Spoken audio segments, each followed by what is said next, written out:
আসসালামু আলাইকুম। বিবিসি আন্তর্জাতিক বিশ্ব সংবাদে আপনাকে স্বাগত। শুরুতে সংবাদ শিরোনাম, পরে বিস্তারিত।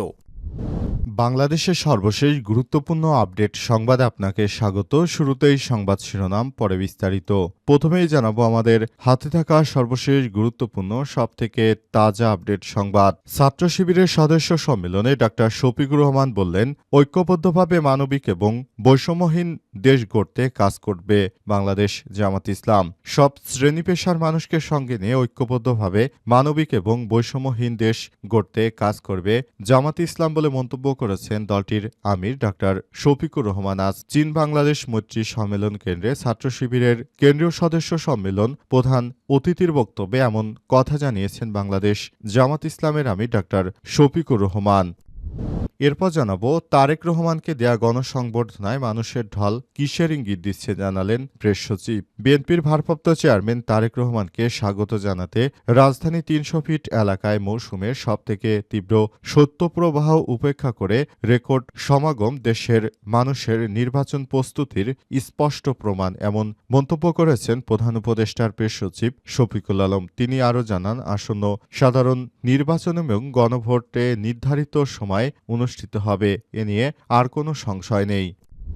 এদিকে তারেক রহমানের ভোটার হতে আইনি কোনো বাধা নেই বললেন ইসি মাসুদ। বিএনপির ভারপ্রাপ্ত চেয়ারম্যান তারেক রহমানের ভোটার হতে কোনো প্রকার আইনি বাধা নেই বলে মন্তব্য করেছেন নির্বাচন কমিশন ইসি মাসুদ। তবে আগামীকাল তারেক রহমান ভোটার হতে আসবেন কিনা সে ব্যাপারে তিনি কোনো তথ্য জানাতে পারেননি। তিনি বলেন, দীর্ঘ ১৭ বছর পর তারেক রহমান দেশে ফিরে এসেছেন। এখন তিনি চাইলে যে কোনো সময় ভোটার হতে পারবেন। তার ভোটার হতে আইনগত কোনো বাধা নেই বলে মন্তব্য করেছেন তিনি।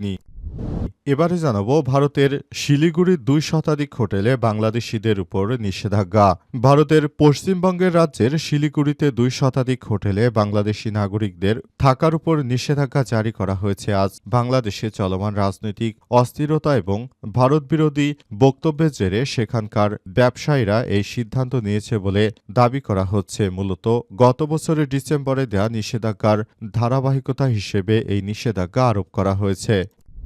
এবং সর্বশেষ জানাবো ভারত সমর্থিত গোষ্ঠীর ঘাঁটিতে ফের অভিযান পাকিস্তানের, নিহত ১০।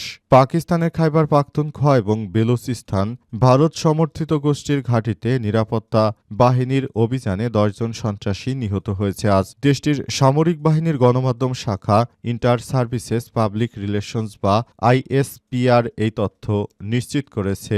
খবর জিও নিউজের। প্রিয় দর্শক, এতক্ষণ শুনছিলেন সংবাদ শিরোনাম, এবারে বিস্তারিত। তবে তার আগে বন্ধুরা অনুরোধ থাকবে এই সংবাদটিতে একটি লাইক দিন। এই চ্যানেলে আপনি নতুন হয়ে থাকলে আমাদের সংবাদটি দেখতে দেখতে চ্যানেলটি সাবস্ক্রাইব করে রাখুন। কমেন্ট করে বন্ধুরা আপনার মূল্যবান মতামত জানিয়ে দিন আপনি বিশ্বের কোন দেশ থেকে বা বাংলাদেশের কোন স্থান থেকে আমাদের সংবাদটি দেখছেন এবং শুনছেন। আর বন্ধুরা, সংবাদটি আপনার সোশ্যাল মিডিয়া ফেসবুকে শেয়ার করে বন্ধুদেরও দেখার সুযোগ করে দিন। গাজা যুদ্ধে আপনি যদি নিরীহ ফিলিস্তিনিদের ভালোবেসে থাকেন, কমেন্টে ইয়েস লিখে বিশ্ববাসীকে জানিয়ে দিন। এবারে বিস্তারিত।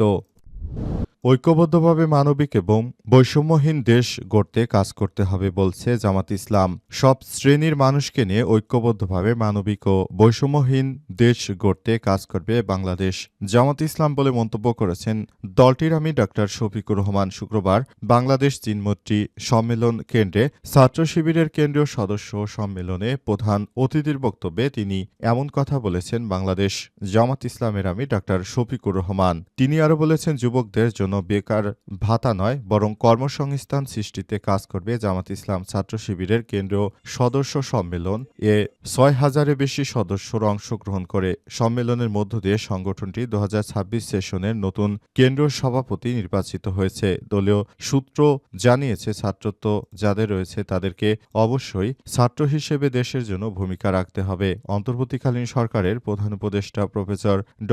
মোহাম্মদ ইউনূসের সরকার যে নতুন বাংলাদেশ গড়ে তোলার জন্য কাজ করছেন তাতে সব ছাত্রদেরকেই ভূমিকা পালন করতে হবে। দেশের প্রতিটি মানুষকে এসব বিষয় নিয়ে কাজ করতে হবে এবং দেশের মানুষকে এসব বিষয় নিয়ে সবাইকে একযোগে কাজ করতে হবে। সবাইকে এসব বিষয় নিয়ে আরও বেশি সতর্ক থাকতে হবে এবং সবাই যেন নতুন বাংলাদেশ গড়ে তুলতে পারে সেসব বিষয় নিয়ে সবার সঙ্গে একসঙ্গে মিলেমিশে কাজ করতে হবে বলে নিশ্চিত করেছেন বাংলাদেশ জামাত ইসলামের আমির ডাক্তার শফিকুর রহমান। তিনি নতুন বাংলাদেশ গড়ে তোলার জন্য শিক্ষার্থীদের বড় ধরনের ভূমিকা পালন করতে আহ্বান জানিয়েছেন। আগামী জাতীয় সংসদ নির্বাচনে যেন আদর্শিক দলকে মানুষ ভোট দেয় সে ব্যাপারে সবাইকে সঙ্গে নিয়ে কাজ করতে হবে।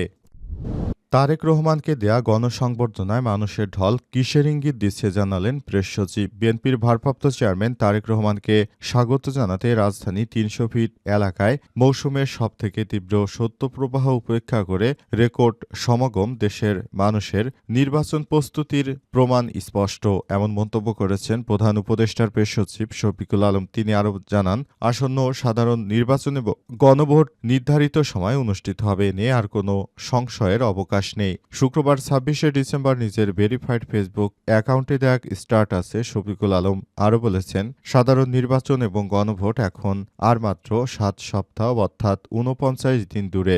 নির্বাচন সময় মতো অনুষ্ঠিত হবে কিনা সে বিষয়ে তার কখনোই সংশয় ছিল না, যদিও কিছু সময় তাকে নিজের উচ্ছ্বাস সংযত করতে হয়েছে। তবে বৃহস্পতিবারের ঘটনাবলী সমালোচকদের মনে থাকা শেষ সন্দেহটুকু দূর করে দিয়েছে। ১২ই ফেব্রুয়ারি নির্বাচন নির্ধারিত সময় হবে, এ নিয়ে কোনো সংশয় নেই। তিনি আরও লিখেছেন, ১-২ দিনের মধ্যেই জাতীয় সংসদ নির্বাচনের মনোনয়নপত্র জমা দেওয়া শুরু হবে। এরপর হাজার হাজার প্রার্থী নিজ নিজ এলাকায় ফিরে যাবেন। ছাপাখানাগুলো পুরোদমে চালু হবে এবং টেলিভিশন চ্যানেলগুলোতে শুরু হবে নির্বাচন কেন্দ্রিক বিতর্ক, যার প্রতিধ্বনি পৌঁছে যাবে গ্রাম পর্যন্ত। স্ট্যাটাসে শেষ অংশে প্রেস সচিব আরও জানান, বাংলাদেশ গভীর ক্ষতবহন করছে, ক্রমেই প্রশস্ত হয়ে চলা একটি বিভাজন। এই বিভাজন দূর করতে পারে একটিমাত্র সত্যিকারের অর্থে বিশ্বাসযোগ্য নির্বাচন। আমরা সেই নির্বাচনের দিকেই এগিয়ে চলেছি বলে মন্তব্য করেছেন প্রেস সচিব।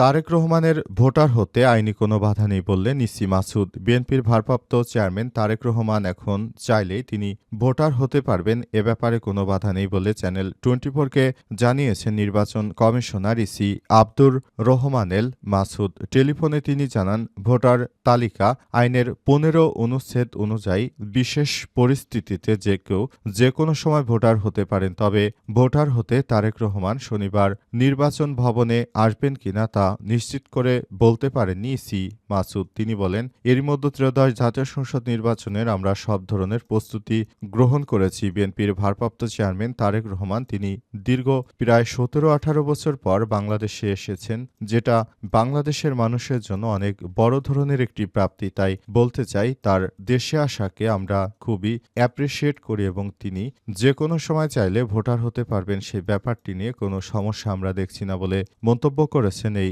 নির্বাচন কমিশন। এছাড়াও তারেক রহমান দীর্ঘদিন পর দেশে ফেরায় সাধারণ মানুষ অনেক উচ্ছ্বাসিত। দেশের প্রতিটি জায়গায় জায়গায় এখন বিএনপির নেতৃত্ববৃন্দরা অবস্থান করছে।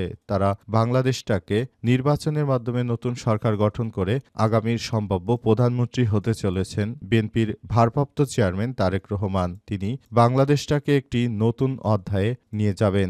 দেশের প্রতিটি মানুষ এখন বিএনপির ভারপ্রাপ্ত চেয়ারম্যান তারেক রহমানকে কাছে পেয়ে তারা খুবই খুশি হয়েছে। গতকাল রাজধানী ৩০০ ফিটে ছিল খুশির বন্যা, যেখানে তারেক রহমানকে গণসংবর্ধনা দেওয়া হয়েছিল।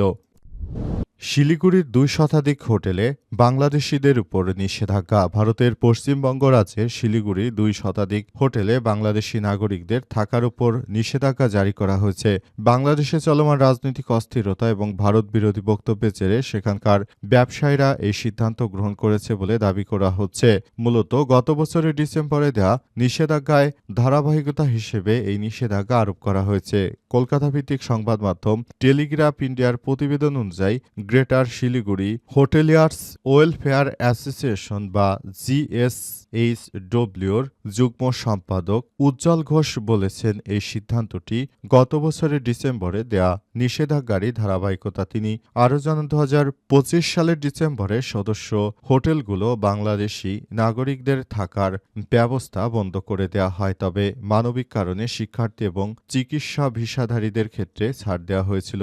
উজ্জ্বল ঘোষ আরও বলেছেন, এখন বাংলাদেশে সহিংসতা ও ভারতবিরোধী বক্তব্যের প্রেক্ষাপটে সব ধরনের নাগরিকদের উপরই এই নিষেধাজ্ঞা দেওয়া হয়েছে। শিলিগুড়ি এবং আশপাশের এলাকায় 180টি হোটেল এই সংস্থাটির সদস্য এবং তাদের সবাই নিষেধাজ্ঞা কঠোরভাবে মানছে বলে তিনি দাবি করেছেন। তিনি বলেন, আর কোনো বাংলাদেশিদেরকে আমরা ছাড় দেব না। বাংলাদেশিদেরকে অনেক ছাড় দেওয়া হয়েছে। তারা এতদিন ধরে আমাদের বিরুদ্ধচারণ করে আসছিল। তাদের বিরুদ্ধে আমরা এখন থেকে অ্যাকশনে যাব। আর কখনোই কোনো ছাড় দেওয়া হবে না এই বাঙালিদের, যারা বাংলাদেশের অভ্যন্তরে অস্থিতিশীল পরিস্থিতি তৈরি করে নিজেরাই আর ভারতের বিরুদ্ধে অপপ্রচার চালাচ্ছে। সব বাংলাদেশিদেরকে আমরা দেখে নেব বলে মন্তব্য করেছেন ভারতের এই হিন্দুত্ববাদী নেতারা। তারা আরও জানিয়েছেন, বাংলাদেশে যে বিশৃঙ্খল পরিস্থিতি হয়েছে এজন্য রাজনৈতিকভাবে এই সরকার দায়ী। সুতরাং এই সরকারের সঙ্গে তারা কোনোভাবে আপোস করবে না বলে জানিয়ে দিয়েছে ভারতের এই হিন্দুত্ববাদী